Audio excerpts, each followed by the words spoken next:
Hello and welcome to another episode of Guitar and Pen. I'm Mark Will, author, songwriter, and publisher in permanent exile, currently based on the island of Taiwan. And I'm joined once again by Craig Branch, host of the Can't Find My Way Home podcast. And Craig is based in Germany. Everything good there? Everything is alles gut. In sunny Dortmund today, weather's great, and I'm happy to be here with you, though, Mark. I'd rather be out in the sunshine. There's no other place I'd rather be. No, I'm glad to hear that. Tell us maybe the pub. Maybe the pub, of course. Before we start, why don't you tell us a bit about the Can't Find My Way Home podcast? The original idea, this is now season 4. Season 3 was a bit short for one reason or another, but we started in 2020, just before the world ended, and I've tried to get an episode out every 2 weeks or so. At the beginning, there was a bit more momentum, but maybe an episode a week, but now we're down to about 2, twice a month. The idea of the podcast is where expats from around the world come on to my show, and we talk about the music and art scene in their adopted home.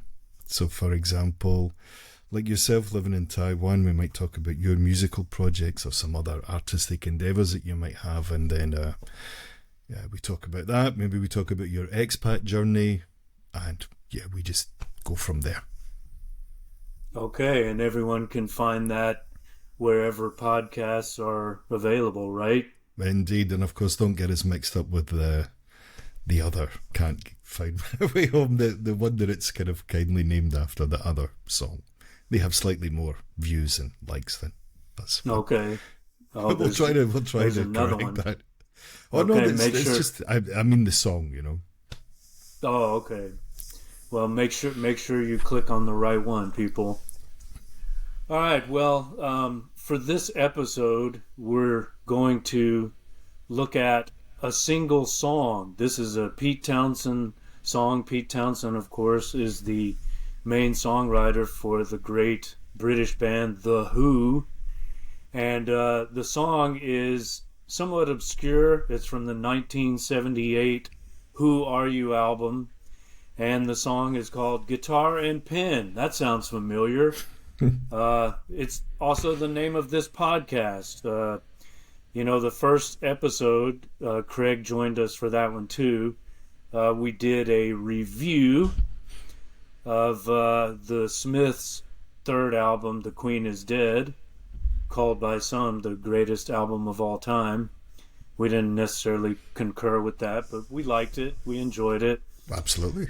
But we probably should have done this episode first rather than second, but as I've pointed out elsewhere, I always seem to do everything backwards, so here we are.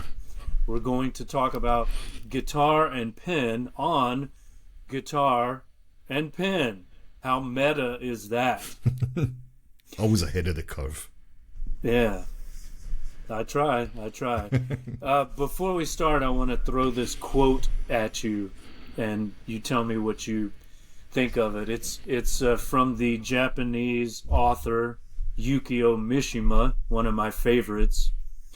And in one of his short stories, he says, "In the world of kabuki, academic learning unaccompanied by artistic talent is considered of no value."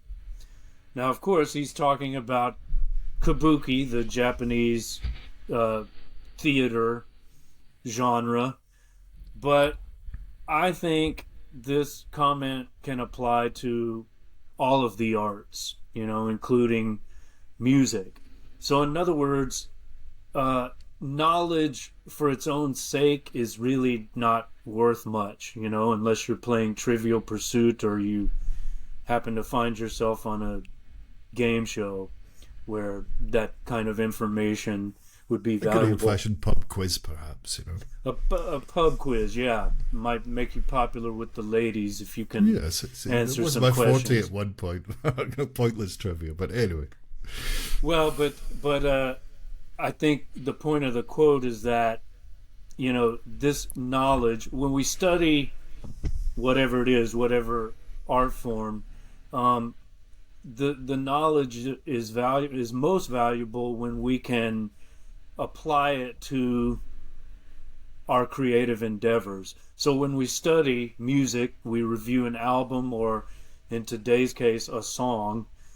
Uh, it's not enough to just collect information about it. We want to glean things that we can apply to our craft as songwriters, musicians, music producers. And if we don't happen to be any of those things, then maybe it'll just make us more appreciative listeners, better listeners.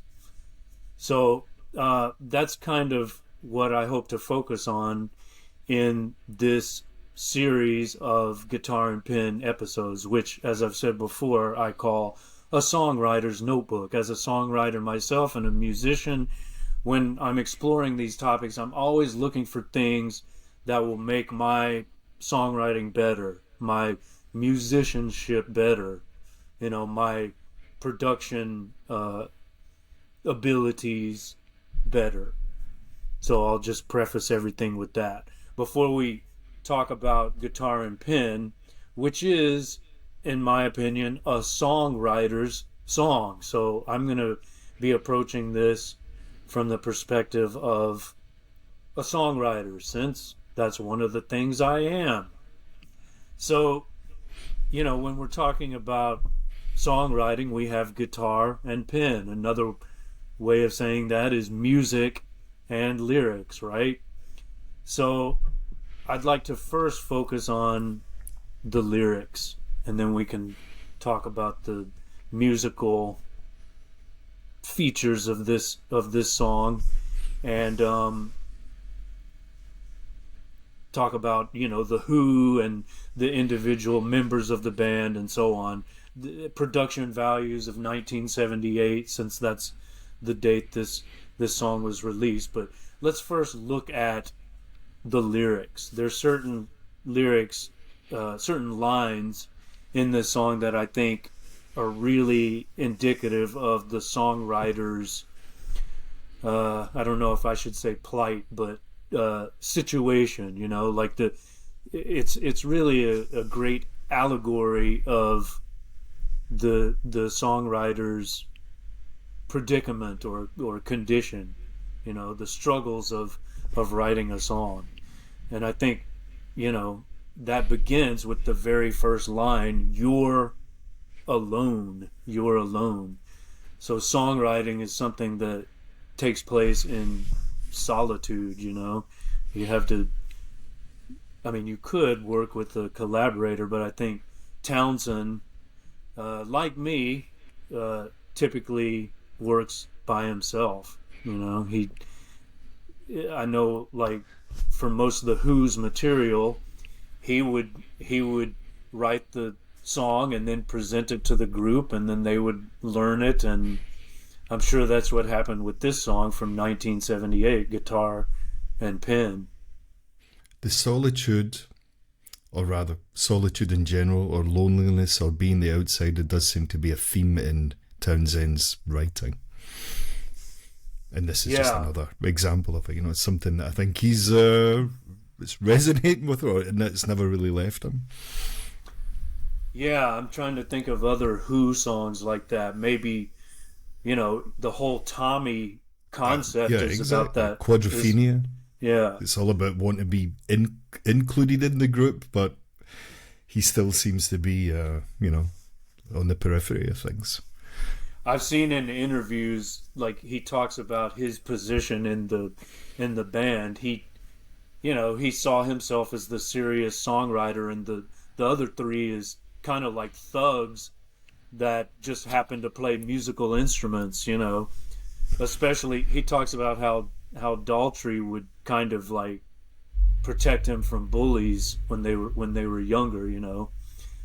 And so he didn't really take them seriously as artists and musicians, even though they were competent players, especially the rhythm section, but he Definitely. thought of himself as the creative genius, which, you know, he pretty much was, but that seemed to take place in isolation. And yeah, you know, it's not, he could easily identify with characters like Tommy, the deaf, dumb, and blind kid. So yeah, Lyrically, though, Mark, I think what you're seeing the let's just call it I'll say it anyway. The golden era of the Who was probably 65 to 75, and I think this was the first album since 75, since the end of that golden era.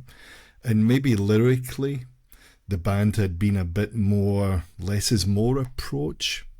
Not all the time, but there seemed to be a more pragmatic sense to the lyrics, whereas Townsend maybe split himself off a bit from the band, and they went through their ups and downs and their various struggles with alcohol abuse and drug abuse and whatnot.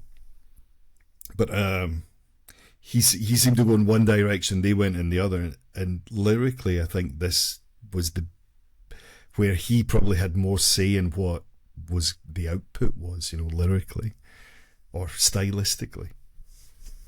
you mean in 1978 with Who Are You? Yeah. You think he's taking more control here than he Yeah. had in previous? You think that's true of like Tommy as well? Because I always thought that was like his baby, almost like a Townsend solo project with the other guys just playing supporting roles, but maybe doing not. a little bit of doing a little bit of research into where they were at that time as a band. The band were very fractured. Like, apparently him and Daltrey had been mudslinging in the press. Now, whether that's just the British press, tabloid press, doing their best to help out, I don't know. But relationships seem to be under some kind of strain. So maybe he's just putting his foot down and saying, all right, he might have been the straightest one in the band at that particular time to do anything. I don't really know. So that might have had there might have been these kind of extra circumstances around it. Well, we know that Keith Moon was not in a good way, was he? I mean, within 3 weeks. Yeah. Well, within 3 weeks of the release of this record, he's dead, right? He was gone, yeah. And he was only 32, but when you see some of you just have to look at the album cover. He looks considerably older than 32. Mm-hmm. And you know the story about that chair that he's sitting on, right? Yes. And it's turned around so that his alcoholic's gut doesn't show in the picture. Mm. The photographer insisted that his belly not be on display, so they blocked it with that Hid chair it discreetly, yes. Yeah. But of course, and he's dressed in a kind of weird huntsman outfit. Huntsman in like the fox and hound type, right? You find in the British Isles, rather eccentrically. But yeah, maybe he's just normal. I don't know. Moon the Loon, as they call him.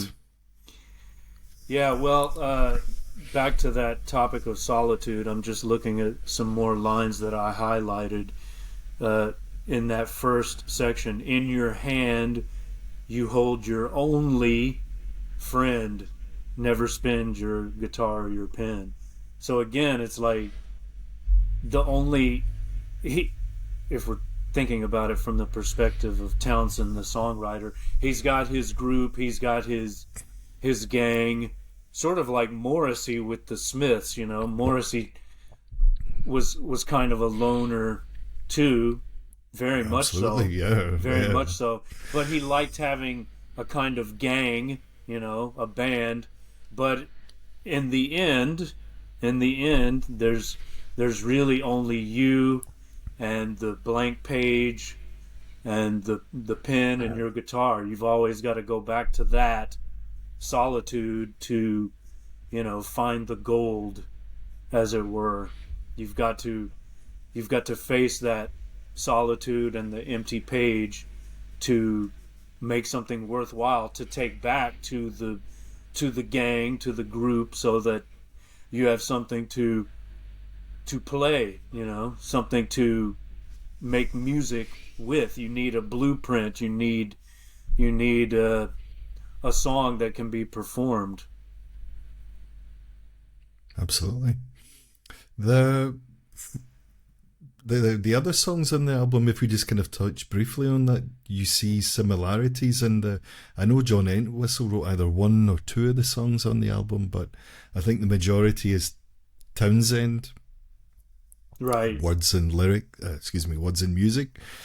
And have you had a look through the other lyrics in the album or listened to it to familiarize yourself with the certain themes? Yeah, I've actually been listening to the entire album from start to finish this past week, and we can talk about some of the other highlights.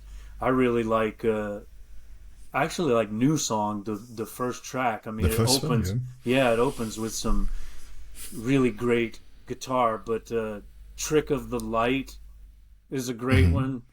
And of course, the title track, the last song, "Who Are You," is by far the most popular song on the album.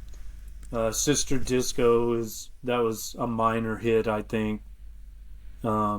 Music Must Change is interesting because it's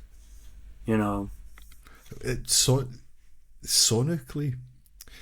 The sound of the band, just as you mentioned Sister Disco there, I think the Who definitely sounded more punk when they started than they did in 1978 when this record was out. There's very little connection to punk here. I mean, it's a bit loud, okay, and it's certain. Yeah. When you saw them live, or you see these live performances, they were a very loud band, but yeah, I don't really see much.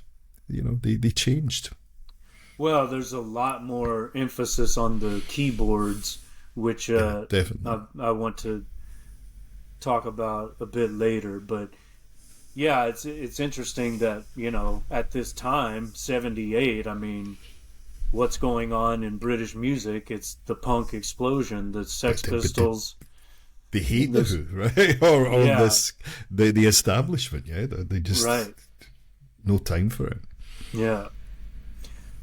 Which is interesting because in a way the Mods were the original punks, and the Sex Pistols even covered Substitute, for example. Substitute, yes, right. You read that a lot in Steve Jones' autobiography. They played it a lot, it was because that was about the only one of the only 3 or 4 songs that he could play. Right, and it became a firm favorite in the set list. And Rotten didn't know the lyrics. Or he would forget them, but that's okay. He could sing the chorus at least.